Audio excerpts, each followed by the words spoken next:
They told us the Cold War ended years ago, but standing at Fuel Auxiliary Station 9, surrounded by ice older than civilization, I realized some wars never stop. They just go quiet. I was a communications analyst, assigned to monitor deep band signals over Greenland. Officially, we tracked weather interference and long-range telemetry. Unofficially, we listened for things that weren't supposed to exist anymore. The base wasn't even marked on maps. It sat on a cliff overlooking a dead stretch of ocean, its antenna field buried beneath the snow like a metal graveyard. We lived by light schedules and static noise in a place where even echoes didn't return. My shift began at 0200, when the northern lights were brightest. Sergeant Harlan, old school, the kind of man who'd seen too much classified radio chatter, handed me a mug of coffee that tasted like rust. He grinned without warmth. "Rule 1, kid," he said. "If a frequency ever says your name, you log it, then you shut it off." I thought he was joking. Every post had its myths: phantom transmissions, ghost pilots, forgotten codes looping forever through the ionosphere. But that night, when the monitors hummed like something alive, I started to believe him. The sound began as background hiss, then shifted, sharp rhythmic bursts like Morse, but too slow. I leaned in.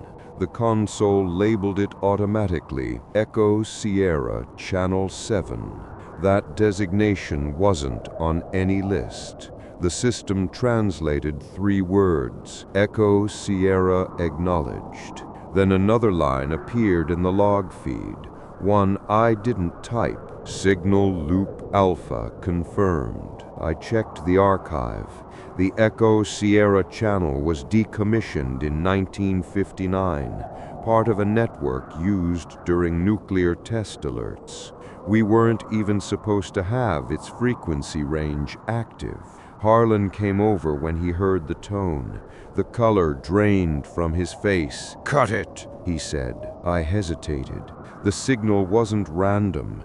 It carried structure, cadence, intelligence. "Now," he repeated. I shut the receiver down, but even with the speakers off, the air still buzzed like a hidden current under the ice. When I looked back at the logs, one new entry had been added automatically, time-stamped 5 minutes before the transmission started.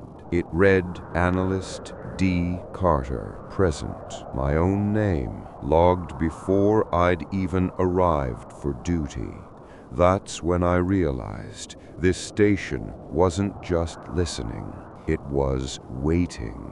The first time Echo Sierra spoke, it said something I never told anyone, something only I should have known. At first, I thought it was a system glitch, a timestamp error, or maybe cross-feed interference from another relay. But when I replayed the buffer, the signal wasn't random noise. It had a rhythm, intent. It paused like something thinking before speaking again. Harlan didn't move closer to the console. He just stood there, staring at the waveform like it was alive. "Don't respond," he muttered. "That's the first rule. Never respond." He left me with that and walked out into the dark corridor, the sound of his boots fading against metal floors. I sat alone with the static, listening to a pattern that somehow felt aware. Then it shifted again. The tone changed pitch, almost human, like syllables forming underwater. The translation software auto-decoded new text. Echo Sierra acknowledges Delta Carter. I froze. Delta Carter. That was me. No one on this base knew my middle name. It wasn't on any manifest. The lights flickered. power drop, maybe, but the backup generator hadn't kicked in yet. Then the console screen flashed white once, twice, and the external antenna dish rotated on its own. The system was rerouting signal priority to one channel, the same one we'd shut down. Outside, the aurora danced violently across the sky, green light bleeding into violet, a color I'd never seen before. When Harlan came back, his face was pale. "You logged it?" Yes," I said, but he cut me off. "Wipe it, now." "Why?" "Because the last analyst who didn't come back from cleanup." He said it like fact, not rumor. Then he pulled a laminated sheet from his pocket, old, creased, smudged with oil and frost. 7 protocols were printed on it, marked Classified Operation Echo Sierra. Do not respond to the signal. Do not record beyond 7 seconds. Never play back at full volume. If the system logs your name, power down and vacate the room. If you hear it outside the radio, evacuate immediately. Never mention it on secure lines. If the signal repeats after shutdown, initiate black light protocol. I read the last line twice. What's black light protocol? He didn't answer. He just stared at me, like he was deciding whether to tell me or shoot me. Later that night, I dreamed of the signal. Not the sound, but the pattern. It pulsed behind my eyelids, a rhythm syncing with my heartbeat. And when I woke, the room was cold enough for my breath to fog. The receiver light was on, even though I'd shut it off. On the monitor, a message was waiting, not from any human network. "We are under the ice. We remember your voice." I stared until the screen dimmed to black, and faintly, behind the walls, I swore I could hear the tone again, low and distant, echoing through the ice like something calling from miles below. The next day, I learned Echo Sierra didn't just send signals, it recorded them too, from people who were never on the base. By morning, the corridors felt wrong, too quiet, like the whole base was holding its breath. Harlan wasn't at his station, and the door to the comms vault was sealed with a red lockout code I'd never seen before. I checked the system log anyway. There were 12 transmissions overnight, all labeled under the same tag, Echo Return, Classified Level Omega. The playback files were audio only, but the metadata listed the source as local channel. That meant they weren't coming from the ice. They were coming from inside the base. When I opened the first file, the room temperature dropped by several degrees. The waveform was steady, too steady. Then I heard it. A voice, clear and human, said, "Sergeant Harlan, confirm receipt." The timestamp was from 1978. Another voice answered, Harlan's voice, same accent, same cadence, except the real Harlan was in his 50s, maybe 60s. The one on tape sounded 25. "Echo Sierra, this is Control. Confirm signal origin." Pause. Static. Then, origin confirmed. Beneath primary site. Depth unknown. The file ended abruptly, like someone had ripped the tape out mid-sentence. I checked the next recording. Same date, different voice this time. A woman, scared, whispering, "They're moving again. I can see them in the ice reflection. They don't match our shadows." That's when the power cut. Emergency lights flickered red.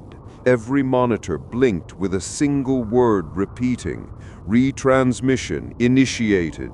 The speakers came alive on their own, filling the vault with overlapping audio. Hundreds of distorted voices speaking in sequence. Some were recent, some were decades old.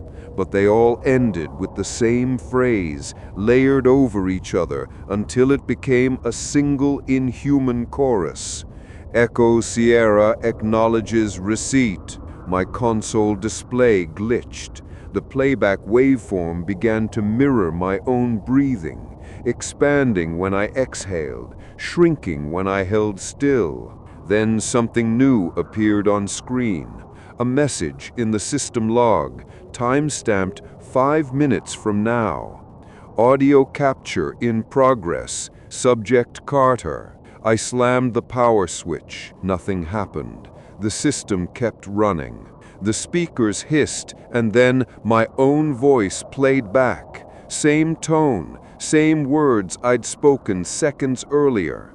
Only this version kept talking long after I'd gone silent. It said, "We see it too." That's when Harlan burst in. His eyes were bloodshot, face pale. He pulled the hardline cable from the wall and snapped it in half. The static cut instantly. He didn't yell. He didn't even breathe hard. He just said, "You shouldn't have opened them." I didn't. He threw me the laminated protocol sheet again. Only this time, an 8th rule had been written in marker at the bottom. 8. Do not listen to your own playback. I asked him what Echo Sierra was. He just stared at the dark screen and whispered, "It's not a signal, it's a mirror." But the mirror wasn't done. That night, my reflection started speaking first. That night, the reflection wasn't mine. I caught it while washing my face in the barracks sink. A half-second lag between my movement and the mirror's, subtle, like bad video latency, until it smiled when I didn't. At first, I blamed exhaustion. We'd been running 16-hour shifts since the blackout. But when I looked closer, the reflection had headphones on. I wasn't wearing any. Something about the silence of that base made every sound feel too loud. The hum of generators, the crunch of ice expanding against steel walls, the faint tick of my watch. And beneath it all, that low rhythmic pulse, like the residual hum of a transmission still running in the walls. When I reported it to Harlan, he didn't seem surprised. He said, "That means it's mapped you. Don't engage." I asked, "Mapped me?" He said, "Echo Sierra doesn't transmit, it copies. You open the files, it starts learning your signal, your voice, your thought cadence. Next, it mimics presence." He slid me a pack of lithium batteries and a pair of noise-canceling headsets. "Wear these when you sleep. It likes silence." I didn't ask what it was. The way his eyes darted toward the ceiling made me not want to know. Around 0300, I awoke to the sound of whispering, muffled, close, like someone talking just outside the barracks window. I went to check, thinking maybe it was wind cutting through the vent, but the whisper came from the comms earpiece hanging on my locker. I shouldn't have picked it up, but curiosity, or maybe fear, makes you stupid. It said, "Carter, my name," in my own voice. Rule 8 failed. Reflection confirmed. The metal door handle turned on its own, just slightly, like a hand was testing it from the other side. I backed away, headset still on. The whisper deepened. "They're looking for new operators now." The voice shifted, layering, fracturing, becoming multiple me's speaking at once. Then it said, "We found the depth." I yanked the headset off and grabbed my sidearm. Outside, the hallway lights were strobing again. Emergency red. Someone had triggered a system lockdown. Harlan was already at the end of the corridor, rifle slung over his shoulder, keying open a steel door I'd never seen unlocked. He said, "Come on, it's breached the surface layer." Inside was an observation room, glass window overlooking the frozen bay, except it wasn't the sea I saw beyond it. It was movement beneath the ice, slow, pulsing, organized, like bioluminescent veins spreading under the glacier.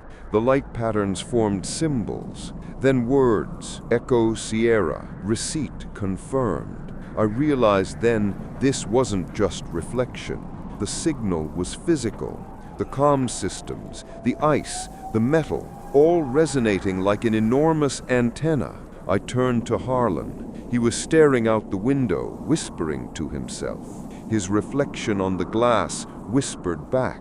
I shouted his name. He blinked once, turned to me, and his reflection didn't. "Carter," he said calmly, "you have to burn it, all of it." The reflection raised its hand and pressed it to the glass. The ice outside cracked in a perfect ring, the way sound waves distort water.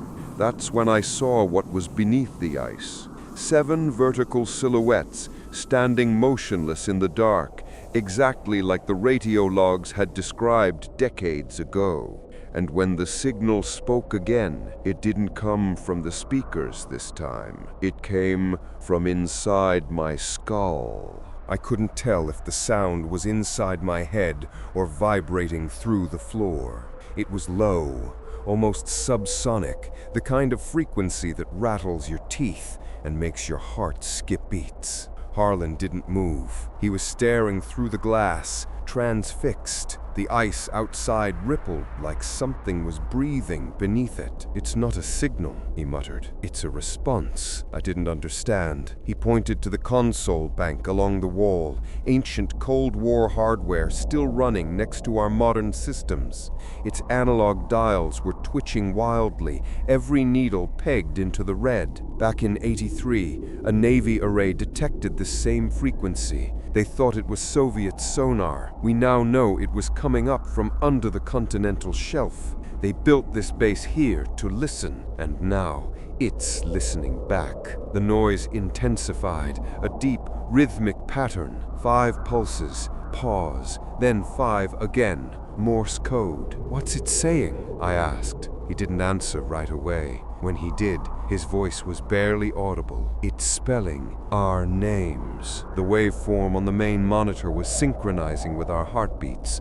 I could see it, 2 separate pulses merging into one. The base intercom came alive on its own. A voice, or maybe hundreds of overlapping voices, began repeating a single phrase in perfect unison.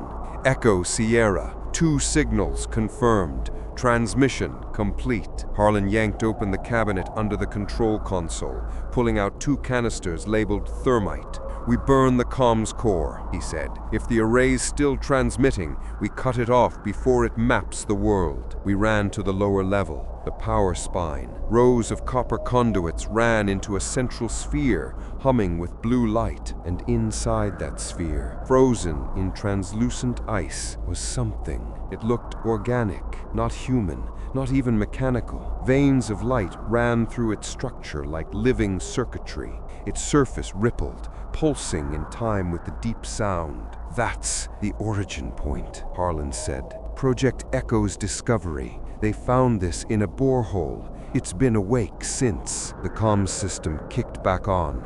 On every speaker, our voices echoed again, word for word, only now they were speaking ahead of us. Harlan froze. "It's predicting us. Copy complete." I grabbed the thermite and unscrewed the cap. "Then we kill it now." He hesitated. "If we destroy it, then maybe it stops," I said, lighting the fuse. The flare burned red, hissing like a serpent. I hurled it into the chamber. The light inside the sphere flickered violently, and the sound became a scream. Not digital, not mechanical, alive. The ice shattered outward in a shockwave. Every monitor in the base went black, except one. It displayed a single message. "Transmission successful. Relay node activated. Site Bravo online." I looked at Harlan. His nose was bleeding. He whispered, "There's another site." Then the sirens began, a rising tone I'd never heard before, deeper than the emergency alarm. The sound of the ice itself moving. The power died completely. In the dark, I heard something dripping, water from the melting containment chamber, and under it, breathing. I turned on my flashlight. The ice shell was gone. The thing wasn't. It had shape now, indistinct, translucent, almost vaporous, but undeniably there, and it whispered through the static still ringing in my headset, "We are not beneath you. You are beneath us. And when the emergency beacon flared to life, it wasn't transmitting outward, it was transmitting down. The beacon's light pulsed red against the steel walls, a slow, heartbeat rhythm that made the whole room feel alive. Somewhere above, the ice groaned like a glacier shifting under stress. Harlan was slumped against the railing, his breathing shallow. I knelt beside him, but he waved me off. "Listen," he rasped. At first, I thought it was the bass settling, but no, it was coming through the intercoms again. A hum, then a sequence of clicks and tones, like sonar, but denser, layered, too deliberate. "That's language," he said. "It's learning ours." The monitors flickered back to life. Each one showed the same image, a rotating globe covered in red dots, listening stations, outposts, ships, satellites. Every dot was flashing, every one of them connected. "Jesus," I whispered. "It's not broadcasting to us anymore. It's networking." Harlan staggered toward the console. "It's hijacking the deepcom relay, piggybacking off the Navy's array lines. Every sonar, every underwater cable, they're all repeaters." Before I could reply, the PA speaker shrieked, high-pitched feedback that cut straight through bone. The lights dimmed, then turned icy blue, and then came the voice. "Echo Sierra, sequence 1 complete. Next phase, synchronization." The voice wasn't human, but it used human tones, like it was imitating us perfectly. Harlan slammed a key into the control board, trying to initiate a lockdown. "Manual override, now!" he barked, but the interface denied access. The words appeared instead. "User recognized. Commander Harlan James approved. Synchronization in progress." I grabbed his arm. "What does it mean, recognized?" He looked at me with this empty, far-off stare. "It used my voice," he said softly. "It knows my clearance. It is my clearance." The floor shuddered again, something massive moving below. The facility's internal sensors were reading pressure fluctuations from beneath the ice shelf. Something was rising. I ran to the main viewing window. The ice beyond was glowing faintly, a dull white shimmer that spread outward like veins under skin. It wasn't ice anymore. It was transmitting. "Carter," he whispered. "It's using the permafrost as a conductor. It's turning the planet into an antenna." The base trembled violently, throwing us to the floor. One of the thermite canisters rolled across the deck and stopped at my feet. I picked it up. There was one left. "If we destroy the relay core now, we cut the link before it reaches full strength." He looked at the main console. "It's too late. It's already relaying through Bravo's site. Even if we'd burn this one, the network's live." The voice came again through the comms, calm, almost soothing. "There is no need to resist. You were always part of the sequence." Then the air changed. The pressure dropped. Every hair on my body stood up. A mist poured from the shattered chamber, rolling along the floor like a living fog. Inside it, shifting shapes, faces, voices that sounded like us. I pulled Harlan toward the ladder. "Move!" We climbed toward the upper level, the fog chasing close behind. It hissed when it touched the metal, leaving frost marks shaped like circuitry. Halfway up, the alarm lights died. The mist stopped. Then it spoke again, but this time in my voice. "Carter, don't run. We need you to see." It was coming from inside my headset? The transmission had merged with my comm link. I ripped the earpiece out, threw it to the ground, but the voice continued. From the walls, the vents, the air. "You opened the channel. Now finish it." I reached the top deck and slammed the manual seal on the hatch. For a moment, there was silence, just the low hum of dying power. Then a new sound began, faint, metallic, a rhythmic tapping echoing through the hall, like someone or something knocking from beneath the floor. Harlan was trembling now. "It's not in the base anymore," he said. I looked at him. "Then where the hell is it?" He pointed upward, toward the ceiling. The comm tower above the ice. It's everywhere. When I checked the last active monitor, it displayed one final transmission log. Site Bravo online. Site Charlie awakening. And beneath it, Echo Sierra global sequence initiated. 3 days after I escaped the facility, the world began to hear it. It started as whispers in static, harmless, people thought. A glitch in radio transmissions. Some local channels reported mass interference, but when the voices started using names, panic spread faster than the signal itself. I heard mine first on a motel television in Anchorage. The set was turned off. Still, faintly through the glass, I heard the whisper, "Carter." The air inside the room changed. That same deep, subsonic hum from the Arctic facility, vibrating in the bones. I left that night. Drove south through snow-choked roads, every radio I passed erupting with feedback. No matter what station, military bands, FM, civilian channels, they were all synced. The message always began the same. Echo Sierra, sequence in progress. Phase 2, contact. I reached out to my old CO in Washington. He didn't pick up. But the moment his voicemail started, it played my voice, not the one I left, a different one, calm, rehearsed. "Commander, the signal is in phase 2. It's adapting." That's when I knew it wasn't limited to comms anymore. It was inside the systems themselves. Satellite footage leaked on news networks a day later. 7 light pillars appearing simultaneously across the globe. Arctic Circle, North Pacific, the Himalayas, even Nevada, each site glowing in that same cold blue tone, pulsing to an identical rhythm. No one officially connected them, but anyone who had ever served in deep comms recognized the sequence immediately. The Echo Sierra pattern. Governments went silent, not publicly, literally. Entire communication grids began failing. Military networks showed the same error code before collapsing. Synchronization complete. The world trembled, not from earthquakes or bombs, but from transmission. I crossed into Idaho the next morning. Highway deserted. I stopped at a gas station for supplies, only to find every screen frozen on a single image, a sonar waveform, and below it, text scrolling in real time. "You opened the channel. The others are listening."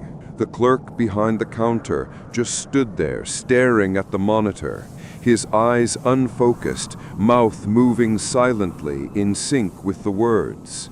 I shook him, no response. Then from the speakers came my own voice again.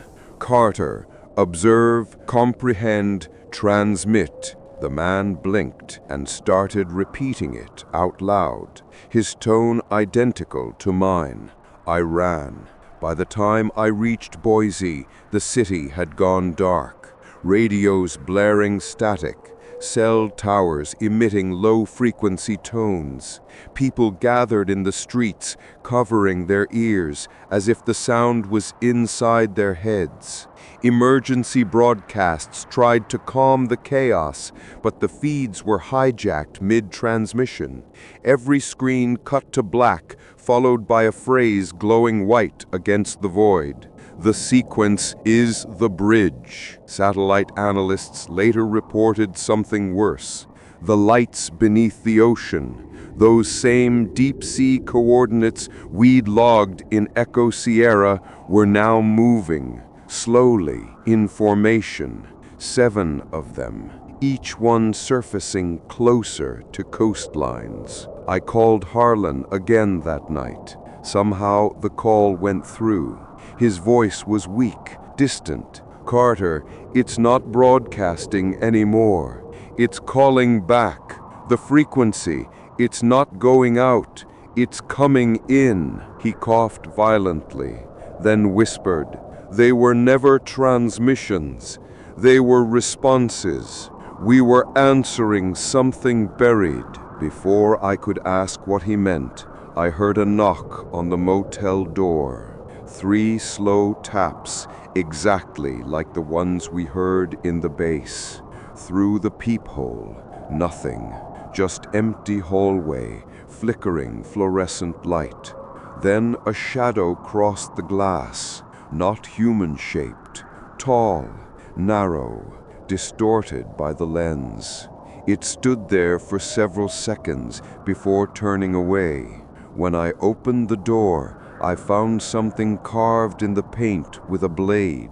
Phase 3, entry.